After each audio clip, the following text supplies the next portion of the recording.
For the last 10 years, we've been hearing the slogan, "Make America Great Again." Now, who do you think about when you hear that slogan? Because me personally, I think about two of the worst presidents in the last 50 years, Ronald Reagan and Donald Trump. And people on the Republican side of the aisle, and even some Democrats, like to say, oh, how Reagan was just this great president. But my question to you is, who was America ever great for? Because if we look at the actual history, Indigenous people were removed from their own land and subjected to a genocide. Black people were enslaved and segregated and continuously are systemically oppressed. On top of that, immigrant communities are discriminated against and treated as if they are second-class citizens. So that question essentially answers itself. So today, I'm going to show you how Ronald Reagan's policies created practically every or most political problems that we are living through today. How Ronald Reagan paved the way for Donald Trump and the current MAGA movement, and how great for some actually meant taking rights away from others and meant harming others. So without further ado, let's get into the video.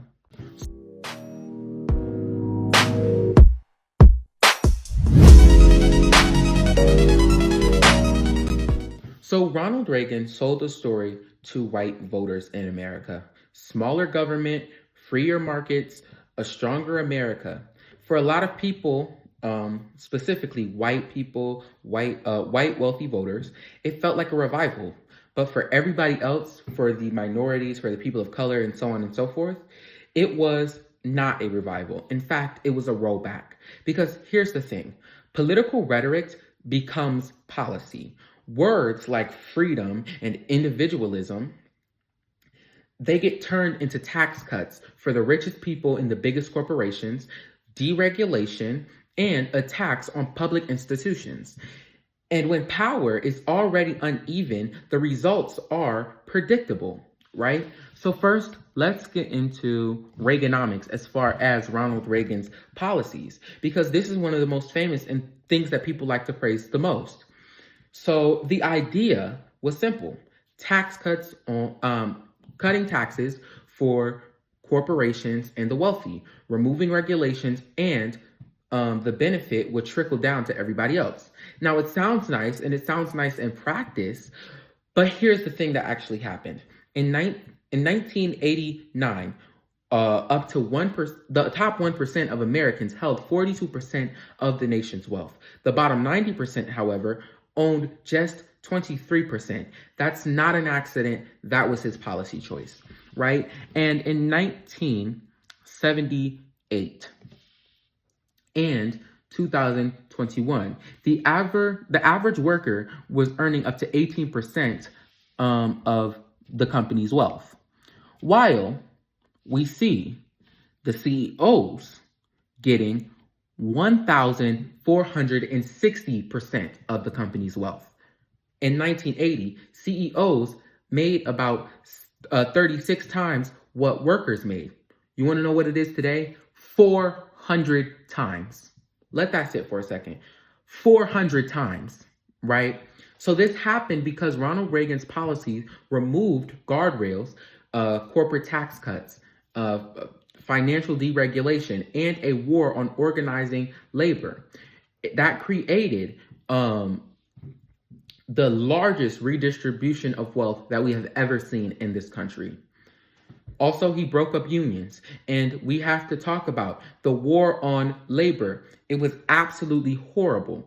The most famous example is PATCO, the PATCO strike in 1981. Right? So air traffic controllers went on strike. Ronald Reagan fired all 11,000 of them. The message was loud and clear. Organized labor would not be tolerated by the federal government. And if we want to talk about union membership has actually gone down by 20.1%. Or no, it hasn't gone down by that amount, but no, 20.1% of workers were in unions in 1983. Today, that's 10.1, or not today, but it was 2020. That's almost half. Like literally it was cut in half. So why, and you might be asking yourself, why does that matter? Because unions are one of the few institutions that actually fight for fair wages, benefits for workers, and safe working conditions, right? And I am the child. I am the child of union workers. I'm the child of people who are organizing in their unions, right? I live in Michigan, so that's the UAW, GM, and so on and so forth. So particularly that affects me, right? So that's absolutely not okay. So that's part of one of the biggest reasons why I don't like Ronald Reagan. The second biggest reason, because my first biggest reason I'm about to get into in a second. But what we've actually seen when unions are weak, what we see is workers have no leverage. What does that mean? That means wages are stagnant. That means the rich keep getting richer.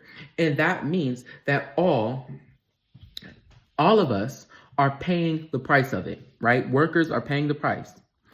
But if it wasn't just this economic policy, Reagan entered the White House actively hostile toward all advantages made during the Civil Rights Movement.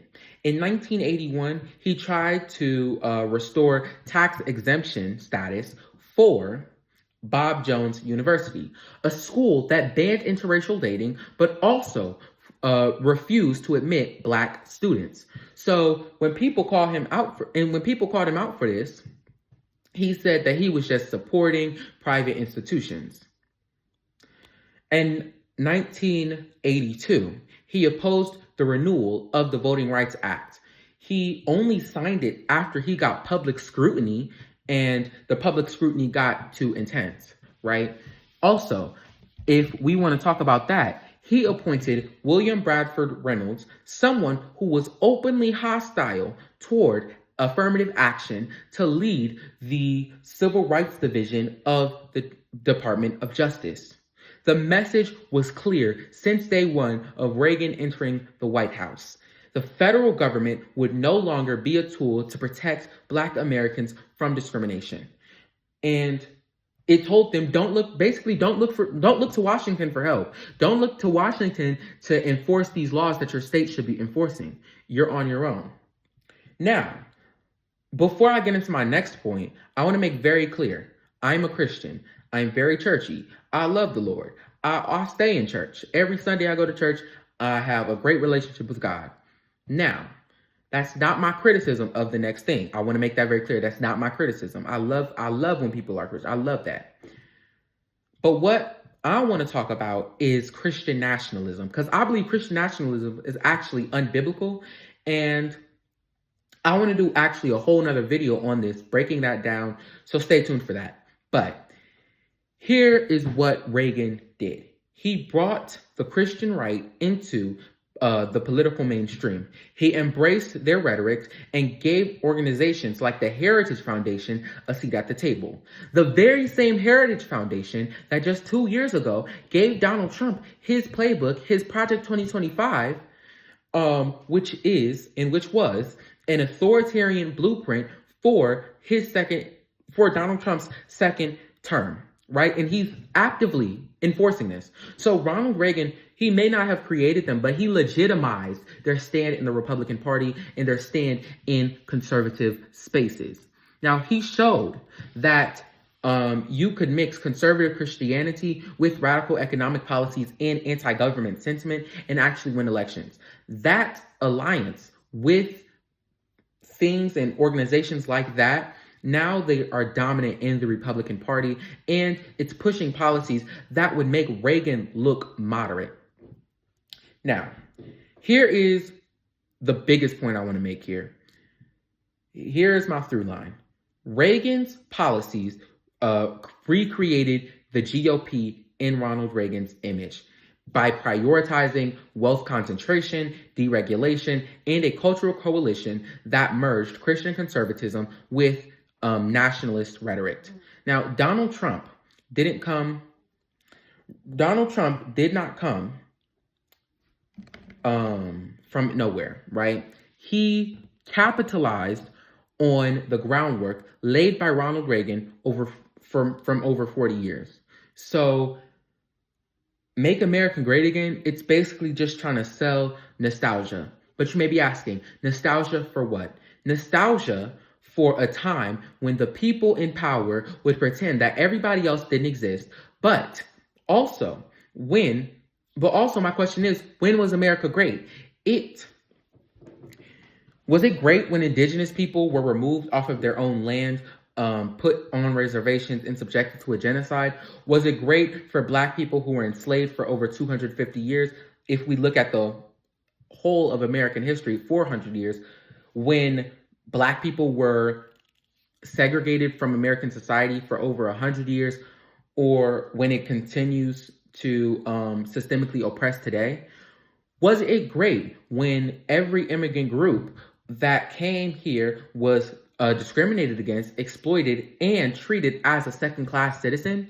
The answer is no. America was never great for most of us, and MAGA isn't about returning to a golden age of America. It's about returning to a time when the white man gets to discriminate against Black people and where people get to discriminate against marginalized communities. It's about returning to a time where people at the top didn't have to answer for what they did to minorities. And what I want everybody watching to understand is this is an ancient history. The choices made in the Reagan era shape our lives right now, right? So we're dealing with deep inequalities. We're dealing with fragile worker power. We're dealing with a political system where one party has fully embraced authoritarian tactics. We need to understand the roots matter. The roots of these belief systems matter because it shows us that the solutions are structural. The answers to these things are structural. We need to rebuild the worker power, our unions. We need to enforce civil rights. We need to ask for policies that reshape our system because our system was built on racism, was built to discriminate against people. And we need to be honest about the fact that Reagan walked so Donald Trump could run. And that's absolutely not okay. So, next time somebody tells you Ronald Reagan was a great president or says, make America great again, ask them, great for who? The great means concentrating wealth to the top, weakening protections for marginalized communities, and normalizing a fusion of religious conservatism with radical economic policies. Then we need to be honest. We also need to be honest about who it actually benefits, right? Because it literally only benefits the people at the top, white, rich men, white, rich people. It don't help nobody but that. But if you enjoyed this video, like and subscribe. If this really resonated with you, drop in the comments who your two least favorite presidents are. So yeah, I will, and I'll for sure read the comments and I will pin my favorite one. Have a blessed day.